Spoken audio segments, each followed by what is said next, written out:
ಕನ್ನಡ ಕೇವಲ ಭಾಷೆಯಲ್ಲ, ನಮ್ಮ ಜೀವನಾಡಿ. ಇಂತಹ ಭೂಮಿಯಲ್ಲಿ ಜನಿಸಿದ ಪ್ರತಿಯೊಬ್ಬರು ಪುಣ್ಯವಂತರು. ಸಾವಿರಾರು ವರ್ಷಗಳ ಇತಿಹಾಸ ಇರುವ ಈ ಪವಿತ್ರ ಭಾಷೆಯನ್ನು ನುಡಿಯುವುದೇ ಒಂದು ಅದೃಷ್ಟ. ಅತಿ ಹೆಚ್ಚು ಜ್ಞಾನಪೀಠ ಪ್ರಶಸ್ತಿಯನ್ನು ಪಡೆದಿರುವ ಕನ್ನಡ ಭಾಷೆ ಅಜರಾಮರವಾಗಲಿ.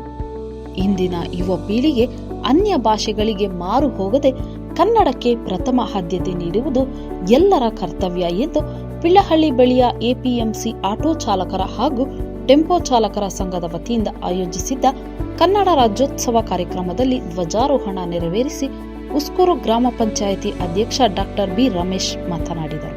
ಅದ್ದೂರಿಯಾಗಿ ಜರುಗಿದ ಈ ಕಾರ್ಯಕ್ರಮದಲ್ಲಿ ಸಾರ್ವಜನಿಕರಿಗೆ ಅನ್ನ ಸಂತರ್ಪಣೆಯನ್ನು ಆಯೋಜಿಸಿದ್ದ ಅಧ್ಯಕ್ಷ ಡಾಕ್ಟರ್ ಬಿ ರಮೇಶ್ ಅವರನ್ನು ಸನ್ಮಾನಿಸಲಾಯಿತು. ಈ ಸಂದರ್ಭದಲ್ಲಿ ಆಟೋ ಚಾಲಕರ ಮತ್ತು ಮಾಲೀಕರ ಸಂಘದ ಪದಾಧಿಕಾರಿಗಳು, ಗೂಡ್ಸ್ ಗಾಡಿ ಚಾಲಕರ ಮತ್ತು ಮಾಲೀಕರ ಸಂಘದ ಸದಸ್ಯರು ಸೇರಿದಂತೆ ಊರಿನ ಗ್ರಾಮಸ್ಥರು ಉಪಸ್ಥಿತರಿದ್ದರು. ಮೆಂಡು ನ್ಯೂಸ್ ನೆಟ್ವರ್ಕ್, ಸತ್ಯದ ಕನ್ನಡಿ.